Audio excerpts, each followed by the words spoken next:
నేను మీ తెలుగమ్మాయి. ఒకరోజు ఒక పర్సన్ పార్కులో బెంచ్ మీద కూర్చొని ఉన్నాడు. అప్పుడే ఒక గురువు తన స్టూడెంట్ అడుగుతున్న అన్ని ప్రశ్నలకు సమాధానం ఇస్తూ ఉన్నాడు. ఇంతకీ ఆ స్టూడెంట్ ఏ ప్రశ్న అడిగాడంటే, సక్సెస్ అంటే ఏంటి? ఫెయిల్యూర్ అంటే ఏంటి? అని ఆ స్టూడెంట్ అమాయకంగా తన గురువుగారిని అడిగాడు.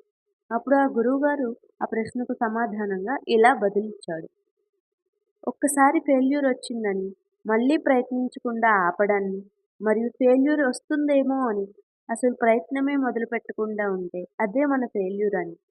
ఎన్ని ఇబ్బందులు వచ్చినా, ఎన్ని ఒడిదుడుకులు వచ్చినా మనం చేయాలి అనుకున్న ప్రయత్నాన్ని సంపూర్ణంగా పూర్తి చేస్తే అదే మన సక్సెస్ అవ్వడం అని ఆ గురువుగారు తన స్టూడెంట్‌కి చెప్తారు.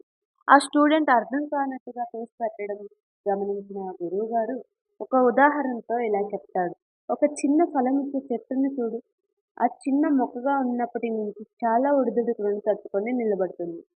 పశుపక్షులు వచ్చి ఏం చేస్తాయో తెలీదు. కావలసిన సమయానికి దానికి నీరు ఉండొచ్చు, ఉండకపోవచ్చు. గట్టిగా తుఫాను వస్తే ఆ మొక్కకి ఏమైనా జరగొచ్చు. అయినప్పటికీ ఎన్ని అవాంతరాలు వచ్చినా అది తట్టుకొని నిలబడి, పెరిగి పెద్దయి, వేసవిలో నీడను, ఫలాలను ఇస్తుంది. అలానే మనిషి కూడా ఫెయిల్యూర్ వచ్చిందని నిరుత్సాహపడకుండా మళ్ళీ మళ్ళీ ప్రయత్నించి తన విజయం దిశగా అడుగులు వేయాలి. అలాగే విజయం వచ్చిందని విర్రవీగకుండా ఆ సక్సెస్‌ని గౌరవించాలి. ఈ వీడియో మీకు నచ్చితే షేర్ చేయండి, సబ్స్క్రైబ్ చేసుకోవడం మర్చిపోకండి.